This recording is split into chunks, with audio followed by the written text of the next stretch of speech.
So what is it? What's the real difference between someone who's just pretty good at their job and someone who is absolutely crushing it? Well, it often boils down to a handful of powerful but kind of overlooked skills. Today, we're going to break down the 7 soft skills that high achievers use to just fast track their success. You ever look at a colleague and just think, how are they doing that, right? It feels like they're on a rocket ship just blasting up the ladder, while maybe you feel like you're stuck in neutral. It's super frustrating when you know you're putting in the work, but you're just not seeing that same kind of momentum. Well, here's the thing. The secret isn't what most people think it is. It's not about being born with some raw talent, and it's definitely not about grinding out 80-hour weeks. The real game changer? It's mastering 7 very specific soft skills. And you know what the best part is? Every single one of them can be learned. So, let's dive in. So, where do we even begin? We start with the foundation. See, before you can influence anyone else or really accelerate your own growth, you have to master your own mind. So, part 1 is all about how you think. First up, strategic thinking. This is basically the difference between playing checkers and playing chess.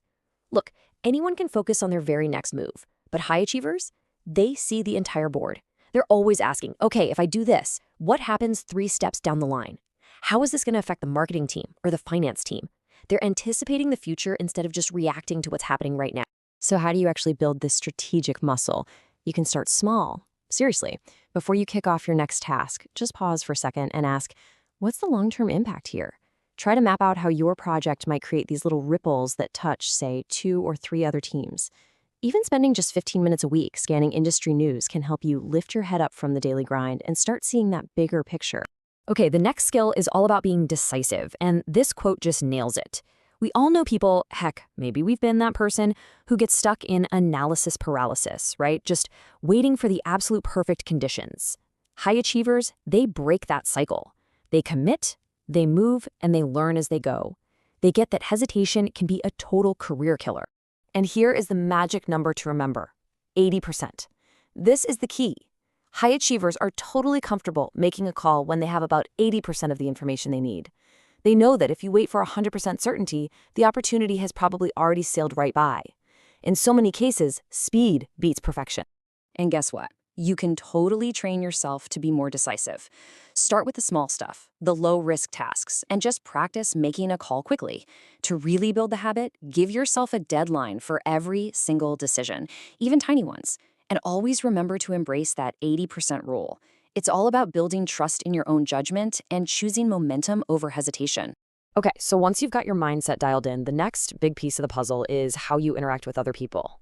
I mean, let's be real, success is rarely a solo sport. So part 2 is all about how you connect.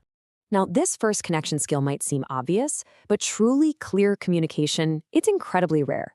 This isn't about using big words or jargon to sound smart. It's the exact opposite. It's about making complex ideas feel simple. When you can do that, you get rid of confusion, you build alignment, and you just make things happen so much faster. And this just illustrates the difference perfectly. Come on, we have all been trapped in that novel-length email chain that absolutely should have been a 2-minute conversation. High achievers respect their own time, and they respect everyone else's. They skip the confusing essays and go for quick, focused conversations that get straight to the point. Next up is emotional intelligence, or EQ. Think of this as your superpower to be the calm in the center of a storm. When projects go sideways and stress levels are through the roof, high achievers just don't get rattled. They stay clear-headed, and that composure, man, that builds incredible trust. People naturally want to follow leaders who are stable and reliable. So, how do you build this? Well, it's all about creating a little bit of a gap between a trigger and your reaction. So when you get some criticism, just pause, take a breath before you respond. If you're feeling really emotional, try writing down your thoughts before you say them out loud. And here's a simple but powerful rule. Schedule those hard conversations for when you're mentally sharp, not when you're tired and totally drained. This brings us to the final connection skill, relationship building. And let's be super clear here. This is not about collecting contacts on LinkedIn. This is about building genuine relationships that are based on trust. And why does that matter? Because those are the relationships that open doors to opportunities you would never, ever find on your own. And this isn't about some grand gesture. It's about the small, consistent things. Send a thoughtful follow-up note after a project wraps up. Genuinely offer to help someone with 0 strings attached. and check in with people even when you don't need something from them. Every one of those actions is like a deposit in the bank of that relationship. That is how you build real trust. All right, we've talked about how you think and how you connect. So the final piece of this whole puzzle is about sustaining that high performance for the long haul. This is where personal management and just continuous improvement come into play. Part 3 is all about how you grow. You know, high achievers are never satisfied with what they already know. While a lot of people get comfortable in their little area of expertise, top performers have this relentless curiosity. They're actively hunting for new ideas, especially from way outside their own field. That kind of cross-pollination is what sparks real creativity and keeps them way ahead of the curve. And you can actually build a system for this. Make it a habit. Read one newsletter or one article a week that is totally outside your bubble. In your next meeting, get curious and respectfully ask, hey, why do we do it this way? And challenge yourself to learn just one adjacent skill every quarter. These small habits, they compound into massive growth over time. This brings us to our final skill. And believe me, this one is a total game changer. We all have the same 24 hours in a day, right? Time is fixed. You can't make more of it. But our energy, that's flexible. High achievers understand this deeply. And they don't just manage their time, they manage their energy. And this means you have to be fiercely protective of your energy. Figure out what your peak creative hours are and guard that time with your life for your most important work.